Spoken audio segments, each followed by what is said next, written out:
God exists. This talk of mine is mainly for 4 categories of people. Number 1, for those who do not believe in the existence of God. And when I was reading the national census of South Korea, which was done in 2006, in the statistics it was mentioned that 46.9% of the South Koreans do not believe in a religion, do not believe in God. Religion, according to Oxford Dictionary, means a belief in a superhuman controlling power, a personal God or gods that deserve worship. So according to the national census of 2006 of South Korea, 46.9% of the South Koreans do not believe in a religion, do not believe in God. So first type of people this talk is addressed to is this 46.9% of the South Koreans, those who do not believe in God, the atheists. The second category of people to which this talk of mine is addressed is to those who have a doubt regarding the existence of God. They aren't sure regarding the existence of God, or they are silent. They can be called as agnostics. And the same national census of South Korea in 2006 said that Buddhists were 22.8%. And non-Buddhists, they were 0.2%. Both put together, approximately 23%. And Buddha never spoke about God. He was silent. He did not comment whether there was God, or he did not comment there was no God. He was silent. More of an agnostic. Though I know many Buddhists have made a God out of him, but if you read the scriptures, the Dhammapada and the Buddhist scriptures, it is more of an agnostic religion. As far as God is there, there's no particular concept of God like which is there in the religions like Judaism, Christianity, Islam, etc. So second category of people are the agnostic, or those who are not sure about the existence of God, or those who are silent regarding the existence of God. And even Confucianism, in the census, 0.3% are Confucius people, somewhat similar, more of an ethical religion. So all put together, about 23.3%. The third category to which my talk is addressed today is to those people who believe in God but may not have the correct concept of God. They believe in God but do not have a correct concept of God. So this talk of mine, inshallah, will convey to them the correct concept of God, inshallah. And the national census of 2006 of South Korea tells us that 18.3% of the South Korean population, they are Protestants. And 10.9% are Catholics. Both put together is 29.2% are Christians. My talk is addressed to them also. And 0.5% are other religions. The fourth category to whom my talk is addressed is to those people who believe in God and have the correct concept of God, but may not be able to convince the first 3 categories regarding the existence of God or regarding the correct concept of God. And I'm told that out of these 0.5% of the South Koreans who have other religions, majority of them are Muslims, maybe 0.3 to 0.4%. I'm told about 150,000 to 200,000 people in Korea are Muslims. So in this talk, I'll be addressing the atheists, the agnostics, the people who believe in God but don't have the correct concept of God, and those people who have the correct concept of God will tell them how to prove to the first 3 categories regarding the existence of Allah subhanahu wa ta'ala, of Almighty God, and about the correct concept of Allah. Whenever I meet an atheist who does not believe in the existence of God, the first thing I do is I congratulate him. People may wonder, why is Zakir congratulating an atheist? The reason I congratulate the atheist is because he's thinking. Most of the other people, he's a Christian, my father is a Christian. He's a Jew, because father is a Jew. He's a Hindu because father is a Hindu. Many Muslims are Muslim because father is a Muslim. This atheist is thinking, and he says there is no God. The reason I congratulate him is because he has said the first part of the Islamic Shahada, the first part of the Islamic creed, La ilaha, there is no God. So the only thing I have to do is illallah, but Allah, which I shall do inshallah. And then Muhammad Rasulullah, the Prophet Muhammad Sallallahu Alaihi Wasallam, is the messenger of Allah. To the other non-Muslims, first I have to prove to them that the God they are worshipping is wrong. And then prove to them about the correct concept of God. Here, half my job is done. He's already said the first part of the Islamic creed, first part of the Islamic Shahada, La ilaha, there is no God. So half my job is done. It becomes easier for me to convince the atheist as compared to convincing a person who believes in the wrong God. Whenever I meet the atheist, I ask him, what is the definition of God? For anyone to say that so and so thing does not exist, he should know the definition of so and so. If he does not know the definition of so and so, he cannot say so and so doesn't exist.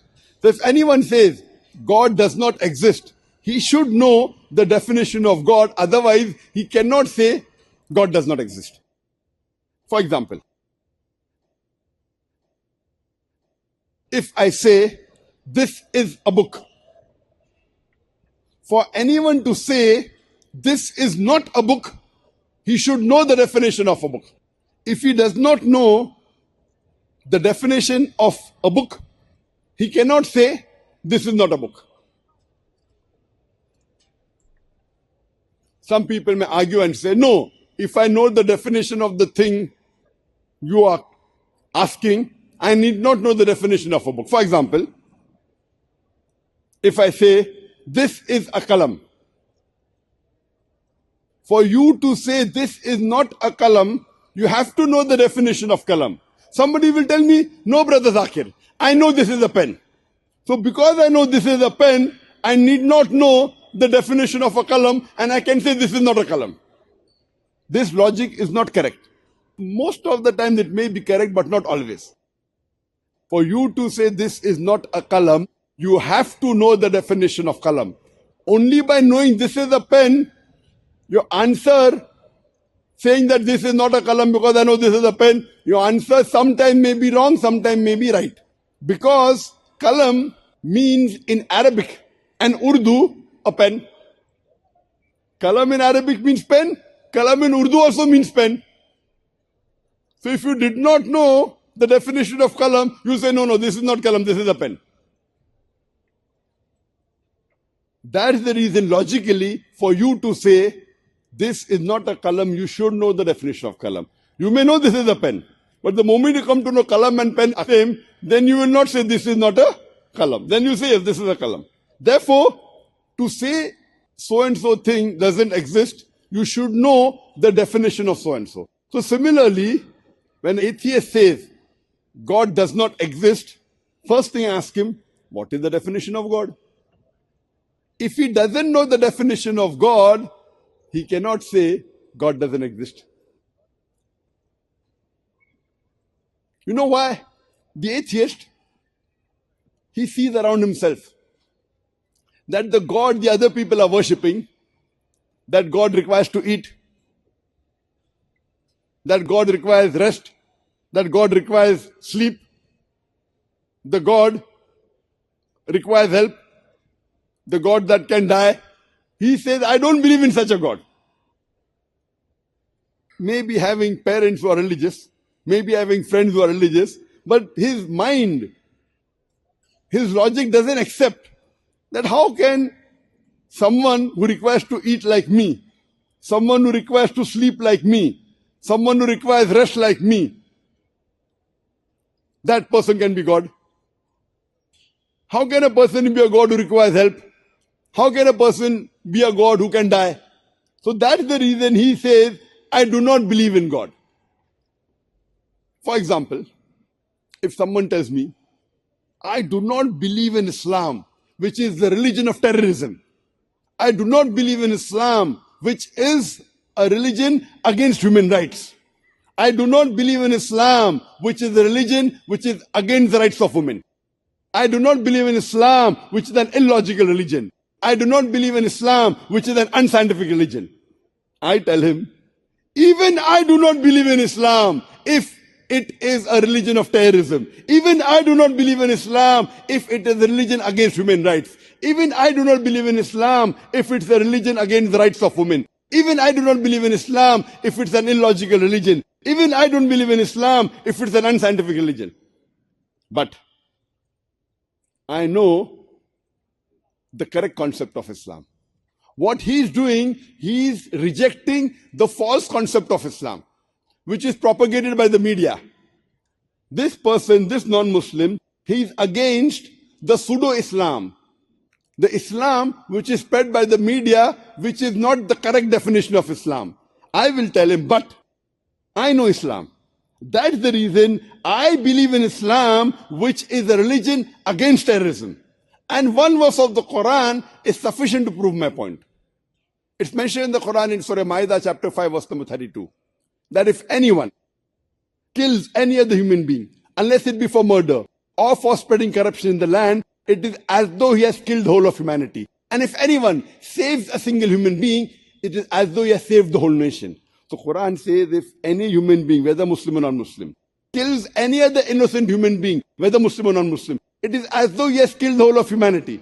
And if any human being saves any other human being, it is as though he has saved the whole of nation. This one verse of the Quran is sufficient to prove that Islam is against terrorism. There is no other religion on the face of the earth which has this statement. There is no other philosophical book on the face of the earth. I am a student of comparative religion, which says that if you kill one innocent human being, you have killed the whole of humanity. And if you save one human being, you have saved the whole of humanity. I believe in Islam because I know Islam is not a religion against human rights. It's mentioned in the Quran in Surah Hujurat chapter 49 verse number 13. It says, Ya ayyuhan nasu inna khalaqnakum min zakrin wa unsa wa jalnakum shu'uban wa qaba'ila lita'arafu inna akramakum indallahi atqakum inna Allaha alimun khabir. O humankind, we have created you from single pair of male and female and have divided you into nations and tribes so that you shall recognize each other, not that you shall despise each other. And the most honored in the sight of Almighty God is the person who has taqwa. The only criteria for judgment. In Islam, no human being is superior to the other human being because of sex, because of wealth, because of age, because of color. The only way you are superior is by taqwa. It is by God consciousness. It's by righteousness. It's by piety. This is talking about human rights. I believe in Islam because I know Islam is a religion which gives rights to the woman. I've given a talk on women's rights in Islam, which throws a lot of detail on this topic. I believe in Islam because I know Islam is a religion which is a logical religion. Therefore it says that will not the men of understanding take heed? Will they not then believe? Afala yuminun? I believe in Islam because Islam is the most scientific religion, which I discuss in my talk. So this non-Muslim who is influenced by the media is rejecting the wrong picture of Islam, which even I reject. The media is bombarding misconceptions about Islam, which I dealt yesterday in the city of Dijon on the topic misconception about Islam.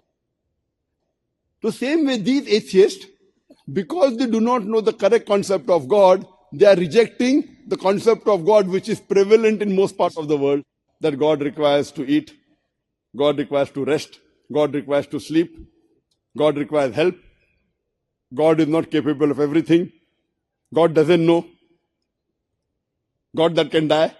So he is rejecting the false God, La ilaha, which is the first part of the Islamic Shahada, that there is no God. The second part is illallah, which I shall do inshallah. The first thing I'll do is, I will present to him the correct concept of God.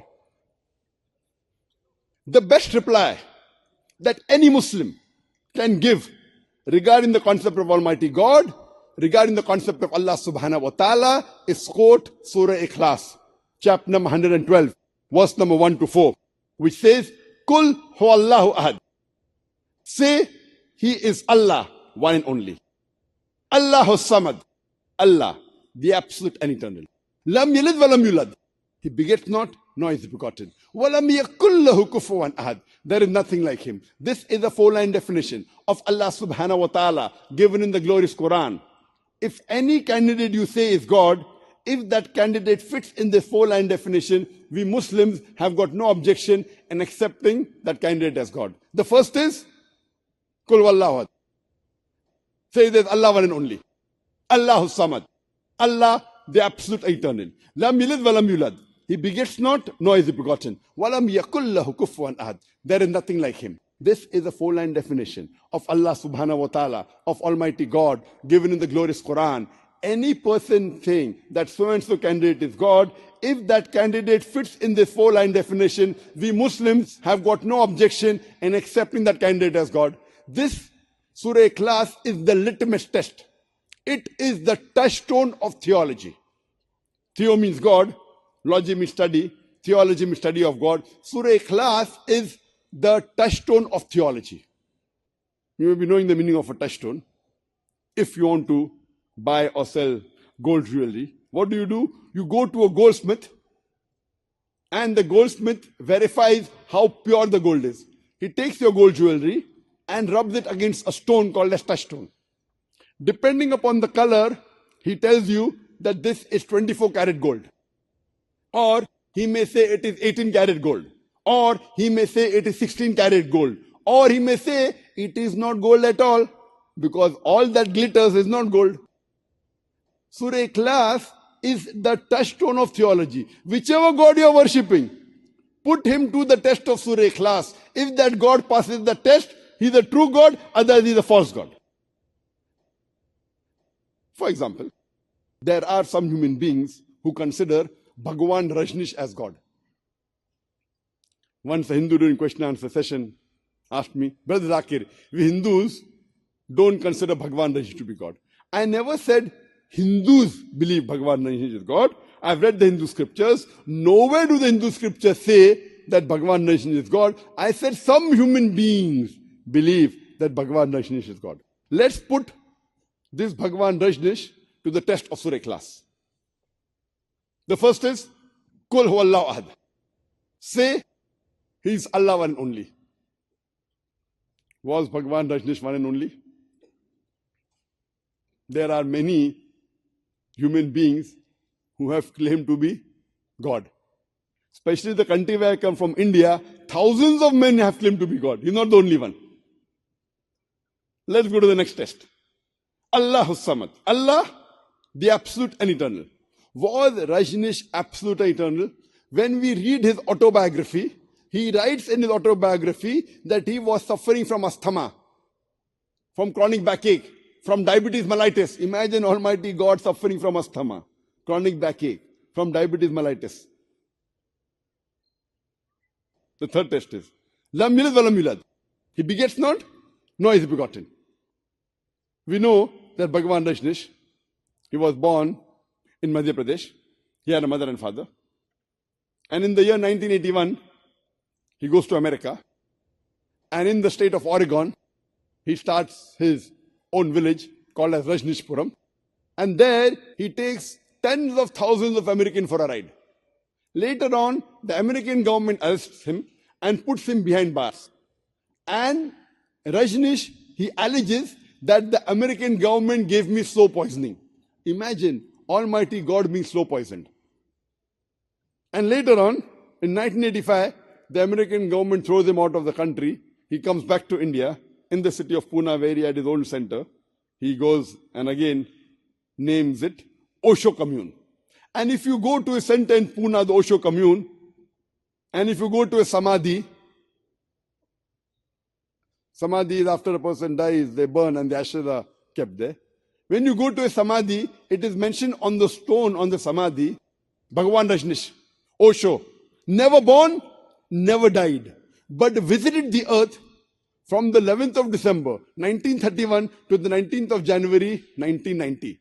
Never born, never died, but visited the earth from the 11th of December 1931 to the 19th of January 1990. They forgot to mention on his Samadhi that he was not given visas to 21 different countries of the world. Imagine Almighty God coming in this world to visit the world and requires visas. And the Archbishop of Greece said, if you don't remove Rajneesh out of this country, we will burn his house and the house of his disciples. And the last test, وَلَمْ يَكُلْ لَهُ كُفُوًا أَحَدٌ, that there's nothing like him. The moment you can compare God to anything in this world, he is not God. وَلَمْ يَكُلْ لَهُ كُفُوًا أَحَدٌ, there's nothing like him. We know Rajneesh, like the normal human being, had one nose, one mouth, two eyes, 2 ears, 2 hands, white beard. The moment you can compare God to anything in this world, he is not God. وَلَمْ يَكُلْ لَهُ كُفُوًا أَحَدٌ. For example, if someone says Almighty God is 1,000 times stronger than Arnold Schwarzenegger, you know Arnold Schwarzenegger, the person who got the title Mr. Universe, the strongest man in the universe, Mr. World, the strongest man in the world. The moment you can compare God to anything in this world, whether it be Arnold Schwarzenegger, whether it be Dara Singh, whether it be King Kong, whether it be 1,000 times or whether it be 1,000,000 times. The moment you can compare God to anything in this world, he is not God. وَلَمْ يَكُلْ لَهُ كُفُوًا أَحَدٌ. There's nothing like him. This is the 4-line definition of Allah subhanahu wa ta'ala, which is given in the Quran. If any person says so and so person is God, if he fits in this 4-line definition, we Muslims have got no objection in accepting that person to be God. So I would like to address this to the third category of people who believe in God. Whichever God you believe in, put that God to the test of Surah Ikhlas. If the God you are worshipping passes the test of Surah Ikhlas, he is a true God. If he does not pass the test of Surah Ikhlas, he is a false God. There may be many people who believe in God, so please think logically. Your God should not be a person who requires rest, a person who requires sleep, a person who requires to eat, the person who requires help of others. Your God should not be someone who can die. If he passes this 4-line definition of Surah Ikhlas, he's a true God. So anyone who believes in a God will surely logically agree that this is the correct concept of God. And now, the atheist, many of them, not most, after they know the correct concept of God, they may change their view whether God exists or not. But most of the atheists, majority of the atheists today in the world, they believe science is ultimate. They will tell, Brother Zakir, you prove to us the existence of God scientifically and we'll believe in God. Because today is the age of science and technology.